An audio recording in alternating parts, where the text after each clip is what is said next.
नमस्कार, your money में आप सभी का स्वागत है। मैं हूं सुमित। योर मनी, जहां पर हम बातचीत करते हैं आपके पर्सनल फाइनेंस से जुड़े सवालों को लेकर और आपके पर्सनल फाइनेंस से जुड़े कई सारे इंटरेस्टिंग टॉपिक एस्पेक्ट्स को लेकर भी, और उनके ऊपर हम बातचीत करते हैं अपने जानकारों से, उनकी राय भी उसके ऊपर लेते हैं। आप भी इस कार्यक्रम का हिस्सा बन सकते हैं। अगर आपको इस कार्यक्रम का हिस्सा बनना है तो आपके समक्ष हमारे अलग अलग माध्यम आएंगे, जिसमें आप व्हाट्सएप के जरिए हमारे साथ जुड़ सकते हैं। 7045220000 ये हमारा व्हाट्सएप नंबर है।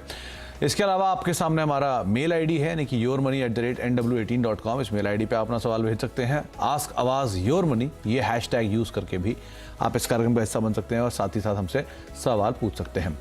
आज हम बातचीत करेंगे योर मनी में। हमारी खास मेहमान है फिनसेव इंडिया की फाउंडर और डायरेक्टर मृण अग्रवाल मैम, और एक लंबे अंतराल के बाद आज मृण मैम से मैं मुखातिब हूँ। तो मृण मैम, नमस्कार, स्वागत है कार्यक्रम में। पहली चीज़ तो बजट आया है तो बहुत सारी चीज़ें ऐसी इंटरेस्टिंग टॉपिक्स लेके आती हैं कि जिस पे बातचीत करना बहुत ज़रूरी है, चर्चा करना बहुत ज़रूरी है। सबसे पहला जो टॉपिक हमने उसमें आज पिक किया है वो है इंश्योरेंस को लेकर। पहले ही अटकलें लगाई जा रही थी कि इंश्योरेंस को बढ़ावा देने के लिए सरकार काम करेगी, लेकिन इस बारी वो 5 लाख का जो कैप आ गया है उससे कुछ दिक्कतें बढ़ गई हैं।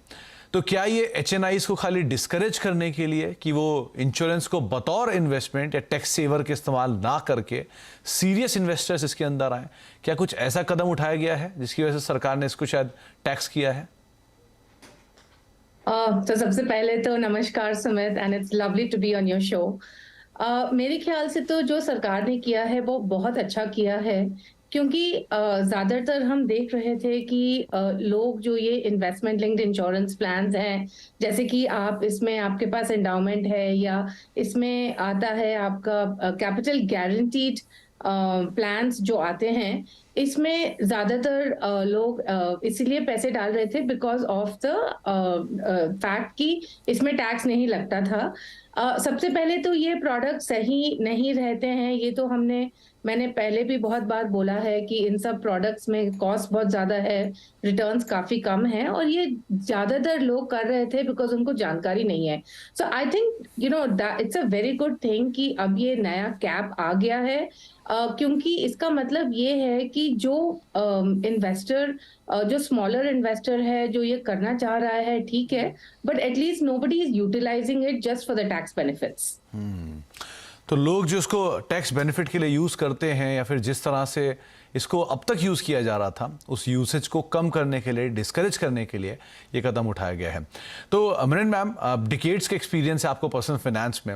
इस ड्यूरेशन में मैं एक ही चीज़ आपसे समझना चाहूँगा, जैसे जैसे इवोल्यूशन हुआ है, पहले ट्रेडिशनल प्रोडक्ट्स का, फिर यूलिप का, और फिर सेविंग्स इंश्योरेंस का, जिसका इस्तेमाल अभी ये डिस्करेज करने की बातचीत हो रही है।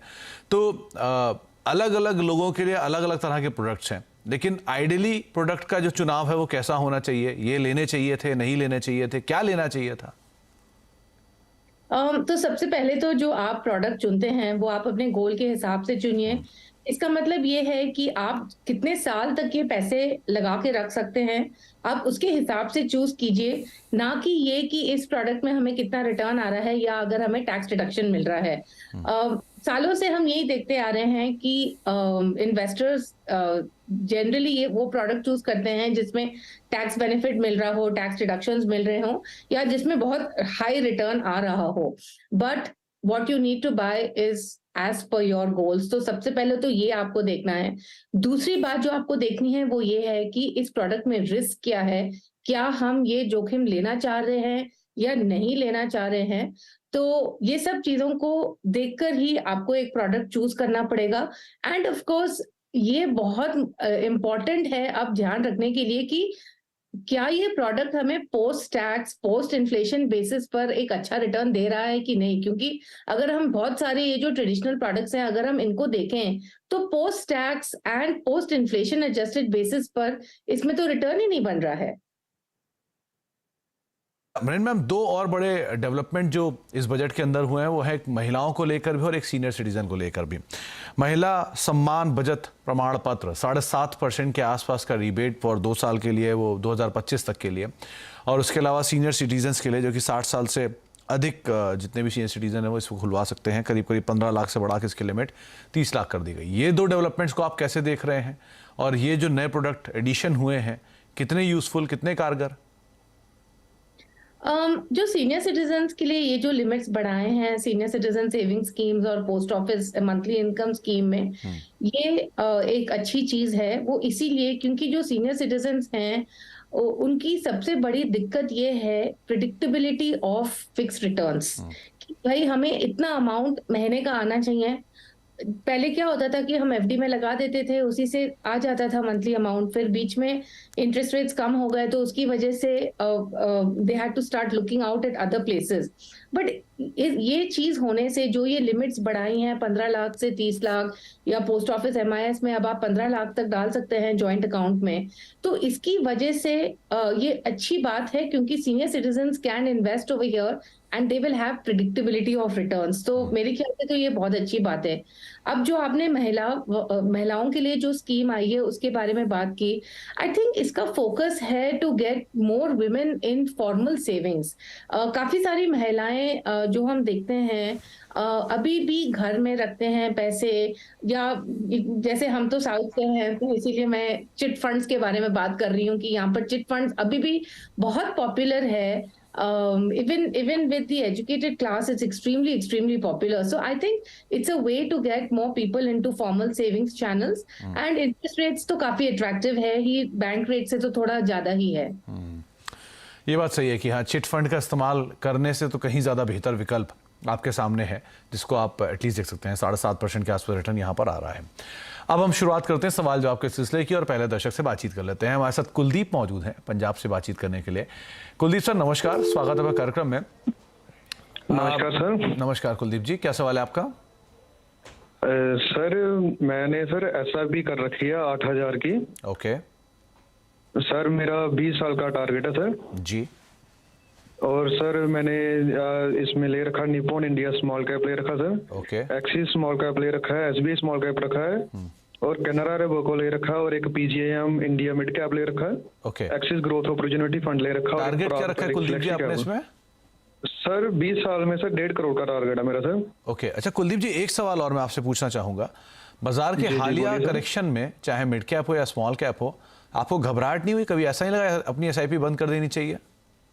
नहीं सर, नहीं सर। सर मेरे को पता कि ओवरऑल जब पूरा इतने लंबा टारगेट लेके चलेंगे तो इसका सर रिटर्न ठीक ही रहेगा, बढ़िया ही रहेगा सर। चलिए बहुत बढ़िया कुलदीप जी। मैं इसीलिए आपसे समझना चाह रहा था कि आपको कहीं घबराहट तो नहीं हो रही, लेकिन ये सही कहा आपने कि जब भी बाजार गिरे तो आपको एसआईपी उल्टा बढ़ानी चाहिए घटाने की बजाय। मृण मैम, मतलब इतने सालों में एटलीस्ट ये चीज़ बहुत डेवलप हो गई है। पहले लोग घबरा जाते थे लेकिन अब वो एसआईपी बढ़ा लेते हैं उल्टा। 25 साल की उम्र है, बहुत बढ़िया एज पे इन्होंने अपना पोर्टफोलियो शुरू किया है और बिल्कुल डिसिप्लिन वे में इनका एसआईपी चल रहा है। 1.5 करोड़ का टारगेट है, बहुत बड़ा टारगेट भी नहीं रखा है इन्होंने। क्या करना चाहिए ना अपने पोर्टफोलियो में? तो सबसे पहले तो मैं दाद देना चाहूंगी कुलदीप जी आपकी कि आपने इतनी कम उम्र में पोर्टफोलियो शुरू किया है। दूसरा, आपने स्मॉल कैप मिड कैप में इन्वेस्ट किया है और आप बने रहे even during the volatile period, तो ये बहुत अच्छी बात है। एक्चुअली सुमित, हम ज्यादातर देखते हैं ना कि जो इन्वेस्टर का बिहेवियर होता है उसकी वजह से ज्यादातर हम रॉन्ग डिसीजंस लेते हैं। So it's very nice to hear this.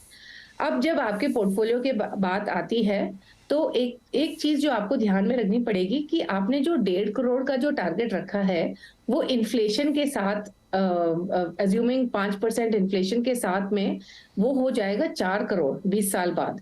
और इसके लिए आपको अपना जो अमाउंट आप इन्वेस्ट कर रहे हैं आपको बढ़ाना पड़ेगा। हल्के हल्के से आप बढ़ाते रहिए ये अमाउंट को। आपका जो पोर्टफोलियो एलोकेशन है, ऑफ कोर्स स्मॉल कैप में काफी ज्यादा एलोकेशन है, विच इज फाइन क्योंकि आपकी अभी उम्र कम है और आप 20 साल तक बने रहना चाह रहे हैं, तो इसमें कोई प्रॉब्लम नहीं है। ऑफ कोर्स जो आपके पराग पारिक फंड या जो एक्सिस ग्रोथ अपॉर्चुनिटीज फंड है, इन फंड्स में आपने थोड़ा अंडर परफॉर्मेंस देखा होगा इस साल, वो इसीलिए क्योंकि इनका एक्सपोजर है यूएस स्पेशली टेक स्टॉक्स में, तो इसकी वजह से थोड़ा सा परफॉर्मेंस कम रहा है इस साल। बट इसमें कोई वरी करने की बात नहीं है। These are generally very well managed funds again that you can hold for the long term. एक बात का ध्यान जरूर रखिए कि आप और फंड्स मत ऐड कीजिए क्योंकि आपके पास काफी सारे फंड्स ऑलरेडी हैं, और ज्यादा ऐड करने से ऐसा नहीं है कि आपका रिटर्न बढ़ जाएगा या कुछ बेनिफिट नहीं मिलेगा। तो सही रणनीति आप फॉलो कर रहे हैं ऑलरेडी कुलदीप जी। थोड़ा बहुत फेरबदल आपको मैम ने बताया है, आप उसके अकॉर्डिंग यहाँ पे अपना पोर्टफोलियो बना सकते हैं। अब रमेश जी से बातचीत करते हैं, दिल्ली से मौजूद हैं। रमेश जी नमस्कार, सवाल पूछिए। नमस्कार सर। सर मैं दिल्ली से रमेश बोल रहा हूँ। सर मेरी एज 64 ईयर सर, मैं रिटायर्ड आदमी हूँ। सर मैंने जो लिस्ट भेजा है म्यूचुअल फंड्स की, वो चलिए मैं SIP करीब 12 साल से सर कर रहा था। तो जब मैं रिटायर हो गया सर, मैंने SIP बंद कर दिया। तो 4 साल से मेरे म्यूचुअल फंड जितने भी ऐसे पड़े हुए हैं, कोई फर्दर इन्वेस्टमेंट नहीं है। तो सर मेरा क्वेश्चन ये है कि मैं इनमें बना रहूँ या स्विच करूँ। मेरा क्लियर सर ये है कि स्विच करूंगा तो मुझको लॉन्ग टर्म कैपिटल गेन देना पड़ेगा, तो वो मतलब वायबल सोल्यूशन क्या सर, प्लीज एडवाइस करिए। जरूर रमेश जी जरूर। मरिन मैम, मतलब कॉन्ट्रा एग्जाम्पल है, थोड़ी पहले हम 24 साल से बात कर रहे थे, अब हम 64 साल से बात कर रहे हैं। तो अब इनकी सिचुएशन बिल्कुल अलग है। इनके सामने जो बहुत ही फीजिबल बात इन्होंने पूछी है, 80 लाख का एक मुश्त निवेश है, 10 साल के बाद क्या कॉर्पस होगा, और ये अगर निकलते हैं तो LTCG देना पड़ेगा। अब ये क्या करें? तो देखिए, इनके पोर्टफोलियो में स्टॉक ओवरलैप बहुत ज्यादा है। तो देखिए, जैसे HDFC टॉप 100 और फ्लेक्सी कैप के बीच में 60% स्टॉक ओवरलैप है। अगर आप HDFC flexi cap, HDFC top 100 and ICICI blue chip तीनों फंड में देखेंगे तो इनका 45% स्टॉक ओवरलैप है। तो इसमें क्या है ना कि इन्होंने इतने फंड्स में इन्वेस्ट किया है, बट इनको एक्चुअली डाइवर्सिफिकेशन रियली मिल नहीं रहा है, क्योंकि स्टॉक ओवरलैप काफी है। अब इनकी उम्र के हिसाब से चलते हुए इट्स ओके ये जो स्टॉक ओवरलैप है, क्योंकि इन्होंने ज्यादा फ्लेक्सी कैप में डाला है, लार्ज कैप स्टॉक्स में डाला है, तो इनकी उम्र के हिसाब से चलते हुए और इनका रिस्क के हिसाब से ये जो ओवरलैप है ये इतना बुरा भी नहीं है। तो मेरा बस एक ये रिकमेंडेशन रहेगा कि जो लार्ज कैप फंड्स हैं, it's very difficult for I feel कि जो actively manage large cap funds हैं, इसके बदले आप ETF में निवेश कर सकते हैं, लाइक ICICI निफ्टी 50 ETF, क्योंकि इसमें कॉस्ट भी कम रहेगा। और हाँ, अगर आप किसी भी फंड में से अभी एग्जिट करेंगे तो आपको long term capital gains tax लगेगा 10% के हिसाब से on any amount above 1 lakh rupees. तो आपको रमेश जी एक तरीका बताया गया है, एक रास्ता बताया गया है जिसको आप फॉलो कर सकते हैं और उसके हिसाब से अपनी रणनीति बना सकते हैं, और थोड़ा लार्ज कैप के अंदर आपको जो इन्वेस्टमेंट है वो आपको ज़रूर मेंटेन रखना चाहिए। अब दिल्ली से चलते हैं सीधे आसाम। दीपक प्रजापति साहब हमारे साथ मौजूद। इनफैक्ट उनका एक मेल आया है, उन्होंने मेल के जरिए पूछा है कि उनकी उम्र 34 साल है और करीब 35,000 रुपये की मंथली इनकम है। 10 से 15 साल में वो 1 करोड़ का एक लक्ष्य साध रहे हैं। वो पोर्टफोलियो रिव्यू करवाना चाहते हैं, और कितना फीजिबल ये इनका पोर्टफोलियो है ये आप बताएं मरिन मैम। इन्होंने ये नहीं बताया कितनी SIP ये कर रहे हैं, लेकिन मंथली इनकम 35,000 है, तो आप ये अज्यूम करिए अगर कि ये 5 से 10,000 जो इन्होंने SIP का अपना एक स्टार्टअप है, मेरे ख्याल से शायद इन्होंने अपनी SIP का ही साइज भेजा है कि 35,000 रुपये इनकी SIP है, तो क्या करना चाहिए इन्हें? तो सबसे पहले तो इनका जो लक्ष्य है 1 करोड़ 15 साल बाद, अगेन इन्फ्लेशन लगाते हुए इसको हो जाएगा 2 करोड़ 15 साल बाद, और इसके लिए इनको महीने 35,000 रुपये इनकम है। ओके, तो इसके हिसाब से इनको अपना इन्वेस्टमेंट का अमाउंट बढ़ाना पड़ेगा। एक्चुअली मैं क्या देख रही हूँ ज्यादातर कि people are calculating their returns at very high rate, 18 से 20% के हिसाब से लेकर चल रहे हैं, जो मेरे ख्याल से थोड़ा हाई रेट है। तो थोड़ा ना हमें रिटर्न एक्सपेक्टेशंस भी कम करने हैं। फंड्स इनके अच्छे हैं, मेरे को बस एक फंड में थोड़ा सा इनको वॉच करना पड़ेगा, और वो है सुंदरम स्मॉल कैप, क्योंकि ये मेरे को बहुत वॉलेटाइल फंड लगता है। बाकी के जो फंड्स हैं DSP स्मॉल कैप, मेरे इमर्जिंग वगैरह वगैरह जो है वो सब ठीक सही है, बस सुंदरम के ऊपर आप एक बार चेक करिएगा, इसमें वॉलेटिलिटी काफी रह सकती है, तो just be mindful of that.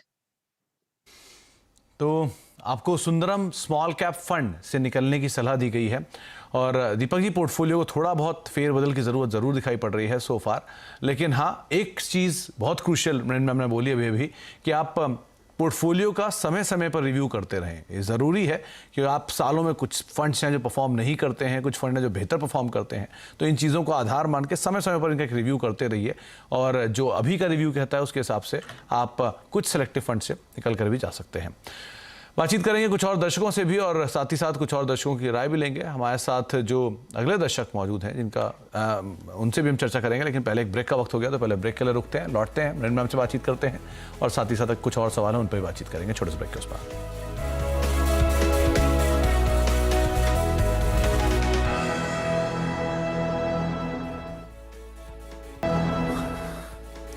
आप देख रहे हैं योर मनी और योर मनी में आज हम बातचीत कर रहे हैं अलग अलग इंटरेस्टिंग टॉपिक्स के ऊपर और साथ ही साथ मृणाल मैम हमारे साथ मौजूद है जिनसे हम चर्चा कर रहे हैं आपके पोर्टफोलियोज को लेकर भी। अगले दर्शक हमारे साथ आयुष्मान गुप्ता हैं जो कि कोलकाता से मौजूद हैं। गुप्ता साहब नमस्कार, क्या सवाल है आपका? नमस्ते सर, गुड इवनिंग। जी गुड इवनिंग। नमस्कार। हाँ, मेरा सवाल है, छोटा सा ही सवाल है जी। मेरा अभी 16,000 का SIP चल रहा है ओके पर मंथ और 15,000 का NPS चल रहा है। ओके बट मेरे को 3.5 करोड़ के आसपास कॉर्पस चाहिए SIP के थ्रू, NPS के थ्रू नहीं। ओके और आपका एग्जिस्टिंग SIP का पोर्टफोलियो 8 लाख है, राइट? क्या बोल रहे हैं? आपका एग्जिस्टिंग SIP का पोर्टफोलियो 8 लाख पहुंच गया है, right? Existing SIP portfolio 8 lakh पहुंच गया है। ओके अच्छा, एक चीज और सर मैं आयुष्मान जी पूछना चाहूंगा कि क्या आप अपने पोर्टफोलियो मतलब अपनी SIP को इंक्रीमेंटली बढ़ा सकते हैं हर साल कुछ कुछ? अगर बढ़ाने का तो 4,000 और बढ़ा सकते हैं, बट उससे ज्यादा नहीं। मतलब विद टाइम पूछ रहा हूँ मैं, अभी नहीं, विद टाइम हर साल कुछ कुछ थोड़ा थोड़ा ऐड कर सकते हैं इसमें? तो ऐड करके अप टू 20,000 तक ही हम कर पाएगा, उससे ज्यादा नहीं। ओके ओके ओके तो मृणाल मैम क्लैरिटी मिल गई है। आयुष्मान जी का पोर्टफोलियो आपको भेजा हुआ हमने ऑलरेडी। 8 लाख का इनका एग्जिस्टिंग पोर्टफोलियो है, 16,000 रुपए की SIP चल रही है, लेकिन वो इंक्रीमेंटली बढ़ाएंगे भी तो भी 20,000 पे कैप हो जाएगा। तो इनका जो टारगेट है वो 3-3.5 करोड़ रुपए का है 17 साल में। कितना अचीवेबल, क्या एडजस्टमेंट की जरूरत? काफी एडजस्टमेंट की जरूरत पड़ेगी अनफॉर्चुनेटली, क्योंकि एक चीज जो हम नहीं सोच रहे हैं वो ये है कि जो 3.5 करोड़ आज की जो रकम है वो 17 साल बाद 8 करोड़ हो जाएगी। तो उसको आपको काफी ज्यादा मतलब बढ़ाना पड़ेगा जो अमाउंट है। अच्छा, आपने NPS के बारे में बात की तो ये बहुत अच्छी स्कीम है, बट मैं आपसे पूछना चाहूंगी कि NPS में आपने कौन सा ऑप्शन चूज किया है? आपने एक्टिव चॉइस चूज किया है, ऑटो चॉइस चूज किया है, आपने क्या चूज किया है? आयुष्मान जी से फोन डिस्कनेक्ट हो गया तो वो तो उस पर क्लैरिटी नहीं दे पाएंगे आप, लेकिन एग्जिस्टिंग SIP में क्या कर रही है? ओके सो पहले तो जो इनके पास हैं 10 फंड हैं, थोड़े ज्यादा हैं, राइट? ऑनेस्टली 5 से 6 फंड काफी रहते हैं। इससे ज्यादा फंड पोर्टफोलियो में लाकर हमको कोई एडिशनल रिटर्न नहीं बनने वाला है इससे। तो एक तो मेरा ये मानना है कि सिंस इनका लक्ष्य काफी ज्यादा है, इनको थोड़ा रिस्क बढ़ाना पड़ेगा इनके पोर्टफोलियो में। और जो लार्ज कैप फंड्स हैं, I would actually say then move out of the large cap and move into the mid cap. तो अभी इनके पास mid cap Kotak emerging equity already है, DSP मिड कैप भी है। सो आई वुड से कि ज्यादा आप mid cap and small cap में निवेश कीजिए। ऑफ कोर्स इसमें वॉलेटिलिटी ज्यादा रहेगी, उतार चढ़ाव ज्यादा रहेगा। इसमें आपको एक चीज जो ध्यान में रखनी है वो है कि आपको इसमें बने रहना है। तो पोर्टफोलियो के हिसाब से तो ये करना है। और NPS के बारे में इंश्योर कि सिंस आपके पास 17 साल का टाइम फ्रेम है, आप एक्टिव इक्विटी ऑप्शन में हो, वो सबसे बेहतर रहेगा। तो एक्टिव इक्विटी ऑप्शंस आपके लिए ज़्यादा बेटर रहेंगे, और क्योंकि आपके पास ड्यूरेशन है। लेकिन एक चीज़ बहुत इंटरेस्टिंग और मैम ने बोली कि 3.5 करोड़ की वैल्यू जो आज आप इवेल्युएट करके चल रहे हैं 17 साल बाद के लिए, वो 17 साल बाद जाकर कहीं इन्फ्लेशन के लिहाज से 7 करोड़ के आसपास या 8 करोड़ के आसपास बैठेगी। तो आपको उस हिसाब से भी अपने पोर्टफोलियो को एक बार को इवेल्युएट करके चलना होगा। मृणाल मैम, जाने से पहले आपकी तरफ से टॉप 4 फंड्स। सबसे पहले I like ICICI Nifty 50 ETF, Parag Parikh flexi cap fund, DSP mid cap and ICICI balanced advantage fund. तो ये 4 फंड जो कि आप स्क्रीन पर देख रहे हैं, अगर आप नया निवेश कर रहे हैं तो ये आपके लिए टॉप 4 फंड्स जो कि मृणाल मैम ने बताए हैं, ICICI prudential, Parag Parikh flexi cap, DSP mid cap fund और ICICI बैलेंस एडवांटेज फंड, जिनको भी आप देख सकते हैं। मृणाल मैम, बहुत बहुत शुक्रिया हर बार की तरह आपके साथ जुड़ने के लिए और अपने सवालों के, दर्शकों सवालों के जवाब देने के लिए बहुत बहुत शुक्रिया, अपना समय में देने के लिए और हमसे बातचीत करने के लिए। तो अब योर मनी को यहीं समेटेंगे, एक ब्रेक का वक्त है और ब्रेक के उस पार भी लगातार खबरों का सिलसिला जो है वो बना रहेगा।